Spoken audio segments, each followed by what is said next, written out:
ನಮ್ಮ ಇತಿಹಾಸ news channel ವತಿಯಿಂದ ತಮ್ಮೆಲ್ಲರಿಗೂ ಕೂಡ ಸ್ವಾಗತವನ್ನ ಬಯಸ್ತಾ ಇದ್ದೇವೆ. ನಮ್ಮ ಒಂದು ಸ್ಟುಡಿಯೋ ಒಳಗಡೆ ಮಾವುತ ಸಿನಿಮಾದ ನಿರ್ದೇಶಕರು ಬಂದಿದ್ದಾರೆ. ಸರ್, ನಮ್ಮ ಇತಿಹಾಸ ನ್ಯೂಸ್ ಚಾನೆಲ್ ವತಿಯಿಂದ ತಮಗೆ ಸ್ವಾಗತವನ್ನ ಬಯಸ್ತಾ ಇದ್ದೀವಿ ಸರ್. ಧನ್ಯವಾದಗಳು ಸರ್. ಹಾಗೆ ತಮ್ಮ ಪರಿಚಯ ಮಾಡ್ಕೊಳ್ಳಿ ಸರ್ ನಮ್ಮ ವೀಕ್ಷಕರಿಗೆ. ನನ್ನ ಹೆಸರು ಬಂದು ರವಿಶಂಕರ್ ನಾಗ್ ಅಂತ, ಮಾವುತ ಚಿತ್ರದ ನಿರ್ದೇಶಕ. ನನ್ನ ಮೂಲ ಬಂದು ಮೈಸೂರು ಜಿಲ್ಲೆಯ ಕೆಆರ್ ನಗರ ತಾಲೂಕಿನ ಕಾಮೇನಹಳ್ಳಿ ಅನ್ನೋ ಒಂದು ಕುಗ್ರಾಮದಿಂದ ಬಂದವನು. ಸರ್, ಈಗ ತಮಗೆ ಒಂದು ಸಿನಿಮಾ ಲೈನ್ಗೆ ಬಂದಾಗ ಇದು ಮೊದಲನೆಯ ಸಿನಿಮಾನ ಅಥವಾ ಹಿಂದೆ ಯಾವ್ದಾದ್ರು ಮಾಡಿರ್ತಕ್ಕಂಥ ಅನುಭವ ಏನಾದ್ರು ಇದೆಯಾ ಸರ್ ತಮಗೆ? ಇಂಡಿಪೆಂಡೆಂಟ್ ಆಗಿ ಅಂತಂದ್ರೆ ಇದು ನನ್ನ ಮೊದಲನೇ ಸಿನಿಮಾ ಸರ್. ಇದಕ್ಕೂ ಮುನ್ನ ಸುಮಾರು ಒಂದು 25-30 ಸಿನಿಮಾಗಳಲ್ಲಿ ಅಸಿಸ್ಟೆಂಟ್ ಡೈರೆಕ್ಟರ್ ಆಗಿ, ಅಸೋಸಿಯೇಟ್ ಡೈರೆಕ್ಟರ್ ಆಗಿ, ಕೋ ಡೈರೆಕ್ಟರ್ ಆಗಿ, ರೈಟರ್ ಆಗಿ ಒಂದಷ್ಟು ಕೆಲಸ ಮಾಡಿದ ಒಂದು ಅನುಭವ ಇದೆ ಸರ್. ಓಕೆ, ಈ ಒಂದು ಸಿನಿಮಾದ ಒಂದು ಟೈಟ್ಲ್ ತಾವು ಹೇಗೆ ಇಟ್ರಿ ಸರ್, ಅಥವಾ ಆ ಒಂದು ಟೈಟ್ಲ್ ಒಂದು ಹಿನ್ನೆಲೆ ಏನು ಸರ್? ಸರ್, ಆ್ಯಕ್ಚುಲಿ ಬರೀ 10% ಬಿಟ್ಟು ಸಿನಿಮಾ ಮಾಡ್ತಿರ್ಬೇಕಾದ್ರೆ ನಮ್ಮ ಲಕ್ಷ್ಮೀಪತಿ ಬಾಲಾಜಿ ಅವರು ಹೇಳ್ತಿದ್ರು, ಎಷ್ಟು ಒಳ್ಳೆ ಕಾನ್ಸೆಪ್ಟ್ ಮಾಡಿಲ್ಲ ಅಷ್ಟೇ, ಒಳ್ಳೆ ಸಿನಿಮಾ ಮಾಡೋಣ ಅಂತ ಹೇಳ್ತಿದ್ರು. ಅದೇ ಟೈಮಲ್ಲಿ ನಮ್ಮ ಮೈಸೂರು ದಸರಾದಲ್ಲಿ 12 ಬಾರಿ ತಾಯಿ ಚಾಮುಂಡೇಶ್ವರಿನ ಅಂಬಾರಿ ಮೇಲೆ ಒತ್ತು ಮೆರೆಸಿದ ಅರ್ಜುನನ ಸಾವಾಗಿತ್ತು. ಆ ಸಾವಿನಲ್ಲಿ ಆ ಮಾವುತ ಇದ್ದಲ್ಲ ಸರ್, ಆ ಮಾವುತ ಅವನು ಯಾವ ಥರ ಫೀಲ್ ಮಾಡ್ತಿದ್ದ ಅಂತಂದ್ರೆ, ಅರ್ಜುನ ಸತ್ತಾಗ ತನ್ನ ಮನೆಯವರೇ ತೀರೋದ್ರೇನೋ ಅನ್ನೋ ರೀತಿಲಿ ತುಂಬ ಫೀಲ್ ಮಾಡ್ತಿದ್ದ, ಉಳೋ ಅಂತ ಹೇಳ್ತಿದ್ದ ಅದಕ್ಕೆ. ಬಟ್ ಆ ದೃಶ್ಯ ನೋಡಿ ಸರ್, ನಮಗೆ ಎಷ್ಟು ನಮ್ಗೊಂದು ಹೃದಯ ಹಿಂಡ್ದಂಗೆ ಆಗದೆ ನಿಮಗೆ. ಆ ಒಡೆದಿದ್ದೇ ಈ ಮಾವುತ. ಯಾಕೆಂದ್ರೆ ಆನೆ ಮತ್ತು ಮಾವುತನ ಒಂದು ಬಾಂಡಿಂಗ್ ನೋಡ್ತಿದ್ದಾಗ ಸರ್, ನಮ್ಮ ತಲೆಗೆ ಏನೋ ಒಂದು ಕಾನ್ಸೆಪ್ಟ್ ಹೊಡಿತದೆ ಹಿಂಗೆ. ಈ ಥರ ಬಾಂಡಿಂಗ್ ಇಟ್ಕೊಂಡು ಮಾಡಿದ್ರೆ ಯಾವ ಥರ ಇರ್ತದೆ ಸಿನಿಮಾನ ಹಿಂಗೆ. ಈಗ ಗಜಕೇಸರಿ ಆದಮೇಲೆ ಇನ್ನು ಆನೆ ಇಟ್ಕೊಂಡು ಬಂದ ಸಿನಿಮಾಗಳು ಯಾವುದೂ ಇಲ್ಲ. ಬಟ್ ಈ ದೃಶ್ಯ ನೋಡಿದ ಮೇಲೆ ನಮಗೆ ಅರ್ಜುನ ಒಂದು ನೆನಪಿನಲ್ಲಿ ಈ ಥರ ಆನೆ ಮತ್ತು ಮಾವುತನ ಬಾಂಡಿಂಗ್ ಇಟ್ಕೊಂಡು ಮಾಡಿದ್ರೆ ಹೇಗಿರುತ್ತೆ ಅನ್ನೋ ಒಂದು ಥಾಟ್ಸ್ ಬಂದಾಗಲೇ ಸರ್ ನಾವು ಆಕ್ಚುಲಿ ಈ ಮಾವುತ ಸಿನಿಮಾ ಮಾಡೋಕ್ಕೆ ಸ್ಟಾರ್ಟ್ ಮಾಡ್ತೀವಿ ಸರ್. ಈಗ ನೀವು ನಿಮ್ಮ ಒಂದು ಮಾವುತ ಸಿನಿಮಾದಲ್ಲಿ ತುಂಬಾ ಬಹಳ ವಿಭಿನ್ನವಾಗಿ ಹೇಳ್ತಾ ಇದ್ರಿ. ಈ ಒಂದು ನಿಮ್ಮ ಸಿನಿಮಾದಲ್ಲಿ ಈಗ ಹಿರಿಯ ಆರ್ಟಿಸ್ಟ್ಗಳಾಗ್ಬೋದು ಅಥವಾ ಇತ್ತೀಚಿನ ಜನರೇಷನ್ ಇರ್ತಕ್ಕಂಥ ಆರ್ಟಿಸ್ಟ್ಗಳಾಗ್ಬೋದು, ಅದರಲ್ಲಿ ಯಾರ್ಯಾರು ತಗೊಂಡಿದ್ರಿ ಅಂತ ತಾವು ಹೇಳ್ಬೋದಾ ಸರ್? ಸರ್, ಆ್ಯಕ್ಚುಲಿ ಈ ಮಾವುತ ಸಿನಿಮಾ STR ಪ್ರೊಡಕ್ಷನ್ನ ದ್ವಿತೀಯ ಚಿತ್ರ ಸರ್. ಓಕೆ, ಲಕ್ಷ್ಮೀಪತಿ ಬಾಲಾಜಿ ಅವರು ಈ ಹಿಂದೆ ಬರೀ 10% ಬಿಟ್ಟು ಸಿನಿಮಾ ಮಾಡಿದ್ರು. ಇದು ಅವರ 2ನೇ ಸಿನಿಮಾ. ಓಕೆ, ಅದರಲ್ಲಿ ಮಾವುತನ ಪಾತ್ರನ ವಹಿಸ್ತಾ ಇರೋದು ಲಕ್ಷ್ಮೀಪತಿ ಬಾಲಾಜಿ ಅವರೇ ಸರ್. ಓಕೆ, ಹಾಗೆ ಹೀರೋಯಿನ್ಸ್ ಬಂದು ಮಹಾಲಕ್ಷ್ಮಿ ಅಂತ ಅಂದ್ಬಿಟ್ಟು ಆಕೆ ಸುಮಾರು 5 ಸಿನಿಮಾಗಳೆಲ್ಲ ಮಾಡಿದ್ದಾರೆ ಸರ್. ಒಳ್ಳೆ ಕಲಾವಿದೆ ಸರ್. ಕನ್ನಡ ಸಿನಿಮಾದಲ್ಲಿ ಕೂಡ ಮಾಡಿದ್ದಾರೆ ಸರ್? ಹೌದು, ಓಕೆ. ಕನ್ನಡ, ತೆಲುಗು, ತಮಿಳು ಸಿನಿಮಾಗಳಲ್ಲಿ ಮಾಡಿದ್ದಾರೆ. ಹಂಗೆ ಒಳ್ಳೆ ಆರ್ಟಿಸ್ಟ್ ಸರ್. ಓಕೆ. ಹಾಗೆ ಇನ್ನೊಬ್ರು ಚಾಮರಾಜನಗರದ ದಿನೇಶ್ ಅಂತ ಸರ್, ಅವ್ರು ಕೂಡ ಒಳ್ಳೆ ಕಲಾವಿದೆ ಸರ್. ಅವರು ರಂಗಾಯಣದ ಒಂದು ಟಚ್ ಇದೆ ಸರ್, ಹಿಂಗೆ ಬಟ್ ಚೆನ್ನಾಗಿ ಮಾಡಿದ್ದಾರೆ. ಹಾಗೆ ಮೇನ್ ಆಗಿ ಸರ್ ಇದರಲ್ಲಿ ಥ್ರಿಲ್ಲರ್ ಬಂತು ಸರ್. ಅವ್ರದೇ ಒಂದು ಸಾಹಸ ನಿರ್ದೇಶನಗಳು ಅವರು ತುಂಬಾ ಚೆನ್ನಾಗಿರ್ತದೆ ಸರ್. ಅವ್ರದ್ದಾದ್ರೆ ಸಾಹಸ ಸಂಯೋಜನೆ ಮಾಡೋದ್ರ ಜೊತೆಗೆ ಸರ್ ಇಲ್ಲಿ ನಮ್ಮ ಸಿನಿಮಾದಲ್ಲಿ ಒಂದು ಪ್ರಮುಖವಾದ ಪಾತ್ರ ಮಾಡಿದ್ದಾರೆ sir. Okay, okay. Equal to hero ಅಂತ ಅನ್ಬೋದು. Okay, okay. ಆ ರೇಂಜ್ ಮಾಡಿದ್ದಾರೆ. ಬಟ್ ನಮ್ಮ ಚಿತ್ರಕ್ಕೆ ಸರ್ ಒಂದು ಬ್ಯಾಕ್ ಬೋನ್ ಆಗಿ ನಿಂತು ಸಿನಿಮಾ ಇವತ್ತು ಒಂದು ಚೆನ್ನಾಗಿ ಬರೋದಕ್ಕೆ, ಚೆನ್ನಾಗಿ ಮೂಡ್ ಬರೋದಕ್ಕೆ ಅವರೊಬ್ರು ಪ್ರಮುಖವಾದ ಕಾರಣರು ಸರ್. ಹಾಗೆ ಇದರಲ್ಲಿ ಪದ್ಮ ವಸಂತಿ ಮೇಡಮ್ ಇದ್ದಾರೆ, ಹಿಂಗೆ ಲಯ ಕೋಕಿಲ ಸರ್ ಇದ್ದಾರೆ, ಬಲರಾಜ್ ವಾಡಿ ಇದ್ದಾರೆ ಹಿಂಗೆ, ಆಮೇಲೆ ಇವರು ಲಕ್ಷ್ಮೀ ಭಟ್ ಇದ್ದಾರೆ, ನಮ್ಮ ಕೈಲಾಶ್ ಕುಟ್ಟಪ್ಪ ಇದ್ದಾರೆ, ರಂಜು ಸಿದ್ದಪ್ಪ ಇದ್ದಾರೆ. ಹಾಗಾಗಿ ಒಳ್ಳೆ ಕಲಾವಿದರಲ್ಲಿ ಸರ್, ಈಗ ಆರ್ಟಿಸ್ಟ್ಗಳ ಬಗ್ಗೆ ಹೇಳಿದ್ರಿ. ಈಗ ನಿಮ್ಮ ಅದರಲ್ಲಿ ಒಂದು ವಿಶೇಷತೆ ಏನಪ್ಪಾ ಅಂದ್ರೆ, ನಿಮ್ಮ ಸಿನಿಮಾದಲ್ಲಿ ಒಂದು ಥ್ರಿಲ್ಲರ್ ಮಂಜು ಅಂದ್ರೆ ಅವತ್ತಿನ ಕಾಲದಲ್ಲಿ ಒಂದು ದೊಡ್ಡ ಒಂದು ಟ್ರೆಂಡ್ ನ ಹುಟ್ಟಾಕಿರ್ತಕ್ಕಂಥ ಒಬ್ಬ ಒಂದು ಸಾಹಸ ನಿರ್ದೇಶಕರು, ಜೊತೆಗೆ ಹೀರೋ ಕೂಡ ಆಗಿದ್ದಂಥವ್ರು, ಒಳ್ಳೆ ನಟನೆಗಳನ್ನ ಕೂಡ ಮಾಡ್ತಕ್ಕಂಥವ್ರು ಅವರು. ಅದರಲ್ಲಿ ನಿಮ್ಮ ಸಿನಿಮಾದಲ್ಲಿ ಇರೋದು ನಮ್ಗೆ ಬಹಳ ಖುಷಿ ಆಗುತ್ತೆ. ಆಮೇಲೆ ನಮ್ಮ ತಮ್ಮ ಒಂದು ಮಾವುತ ಸಿನಿಮಾದಲ್ಲಿ ಸರ್ ಇಷ್ಟೆಲ್ಲ ಹೇಳಾದ್ಮೇಲೆ ಪ್ರತಿಯೊಬ್ಬ ಪ್ರೇಕ್ಷಕರು ಕೂಡ ಒಂದು ಸಿನಿಮಾ ಆದ್ಮೇಲೆ ಒಂದು ಹಾಡು ಅಂತ ಇದ್ದೇ ಇರುತ್ತೆ, ಅಂದ್ರೆ ಹಾಡುಗಳು ಅಂತ ಇದ್ದೇ ಇರುತ್ತೆ. ಈ ಹಾಡುಗಳು ಯಾವ ರೀತಿ ಬಂದಿದೆ, ಈ ಹಾಡನ್ನ ಒಂದು ರಾಗ ಸಂಯೋಜನೆ ಮತ್ತೆ ಇದನ್ನ ಒಂದು ಆಯೋಜನೆ ಮಾಡಿರ್ತಕ್ಕಂಥವ್ರು ಯಾರಿರ್ಬೋದು ಸರ್? ಅವ್ರ ಹೆಸರೇನು ಸರ್? ಈ ಚಿತ್ರದಲ್ಲಿ 4 ಸಾಂಗ್ಸ್ ಇದೆ ಸರ್. ಈ 4 ಹಾಡುಗಳ ಸಂಯೋಜನೆ ಮಾಡಿರೋದು ವೀರು ಮನಸ್ಸು ಸರ್. ನಿಜವಾಗ್ಲೂ ತುಂಬ ಟ್ಯಾಲೆಂಟೆಡ್ ಪರ್ಸನ್ ಸರ್. ಹಾಡುಗಳಂತೂ ತುಂಬ ಅದ್ಭುತವಾಗಿ ಮೂಡಿ ಬಂದಿದೆ. ಒಂದಕ್ಕಿಂತ ಒಂದು ತುಂಬ ಚೆನ್ನಾಗಿ ಮೂಡಿ ಬಂದಿದೆ ಸರ್. 4 ಹಾಡುಗಳನ್ನ ಬರೆದಿರೋದಲ್ಲ ನಾನೇ ಸರ್.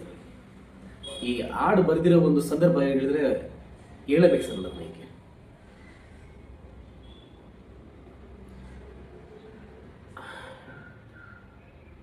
ಆ ಟೈಮಲ್ಲಿ ಸರ್ ನಮ್ಮ ತಂದೆಗೆ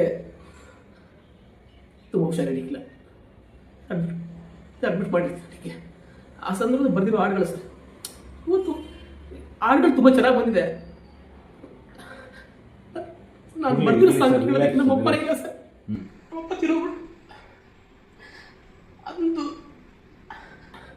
ನಾನು ಸಿನಿಮಾ ಮಾಡ್ತೀನಿ ಅಂತಲ್ಲ ಸರ್, ಯಾರು ನಂಬಿಕೆ ಇರಲಿಲ್ಲ ಸರ್. ನಮ್ಮ ಅಪ್ಪ ಏನೋ ಒಂಥರ ನನ್ನ ಮಗ ಏನೋ ಮಾಡ್ತಿದ್ದಾನೆ ಮಾಡಲಿ ಅಂತ ಇತ್ತಿಗೆ. ಬಟ್ ಇವತ್ತು ಸಿನಿಮಾ ತುಂಬ ಚೆನ್ನಾಗಿ ಕೂಡ ಬಂದಿದೆ. ನಾನು ಮಾಡೋ ಸಿನಿಮಾ ನೋಡಕ್ಕೆ ನಮ್ಮ ಅಪ್ಪ ಇಲ್ಲ ಸರ್. ಖಂಡಿತ ನಿಮ್ಮ ತಂದೆಯವರ ಆಶೀರ್ವಾದ ನಿಮಗೆ ಇದ್ದೇ ಇರುತ್ತೆ. ನಿಮಗೆ ಜೊತೆಗೆ ಇಡೀ ರಾಜ್ಯದ ಜನರ ಆಶೀರ್ವಾದ ಕೂಡ ನಿಮ್ಗೆ ಇರುತ್ತೆ. ರಾಜ್ಯದ ಜನ ನಿಮ್ಗೆ ಆಶೀರ್ವಾದ ಮಾಡುತ್ತೆ. ನಿಮ್ಮ ತಂದೆಯವರು ಕೂಡ ಒಂದಲ್ಲ ಒಂದು ಕಡೆ ಅವರು ಕೂಡ ಒಂದು ಖುಷಿ ಪಡ್ತಕ್ಕಂಥ, ಎಲ್ಲೋ ಒಂದು ಕಡೆ ಅವರು ಎಲ್ಲೋ ದೂರದಿಂದ ಖುಷಿ ಪಡ್ತಕ್ಕಂಥದ್ದು ಇರುತ್ತೆ ಸರ್. ಇವತ್ತು ಸಾಂಗ್ ಕೇಳಿಕ್ಕೆ ಎಲ್ಲರೂ ಖುಷಿ ಪಡ್ತಾರೆ ಸರ್. ಆದ್ರೆ ನಮ್ಮ ತಂದೆ ಆ ಸಾಂಗ್ ಕೇಳಕ್ಕೆ ಅವರೇ ಇಲ್ಲ ಸರ್. ಅದೊಂದು ಕಾಡ್ತೆ ಸರ್ ಅವರಿಗೆ. ಇರ್ಲಿ ಸರ್, ಖಂಡಿತ ಅವ್ರ ಆಶೀರ್ವಾದ ನಿಮ್ಗೆ ಇದ್ದೇ ಇರುತ್ತೆ. ಥ್ರಿಲ್ಲರ್ ಮಂಜು ಅವರು ಅಂತ ಹೇಳಿದ್ಮೇಲೆ ಈಗ ಅವರು ಬಹಳ ವಿಭಿನ್ನವಾಗಿ ಒಂದು ಸಾಹಸ ದೃಶ್ಯಗಳನ್ನ ಮಾಡ್ತಕ್ಕಂಥದ್ದು. ಹಾಗಾಗಿ ನೀವು ಎಲ್ಲೆಲ್ಲಿ ಯಾವ್ಯಾವ ಲೊಕೇಶನ್ ಅಲ್ಲಿ ಮಾಡಿದ್ದೀರಿ ಸರ್? ಎಷ್ಟು ಫೈಟ್ಗಳಿದೆ ಸರ್ ನಿಮ್ಮ ಸಿನಿಮಾದಲ್ಲಿ? ಸರ್ ನಮ್ಮ ಚಿತ್ರದಲ್ಲಿ 4 ಫೈಟ್ಸ್ ಇದೆ ಸರ್. ಓಕೆ. ಈ 4 ಫೈಟ್ ಕೂಡ ಒಂಥರ ಡಿಫ್ರೆಂಟಾಗಿ ಮಾಡಿದ್ದಾರೆ ಸರ್. ಅದರಲ್ಲಿ 2 ಫೈಟಲ್ಲಿ ಸರ್ ಆನೆ ಫೈಟ್ ಮಾಡುತ್ತೆ ಸರ್.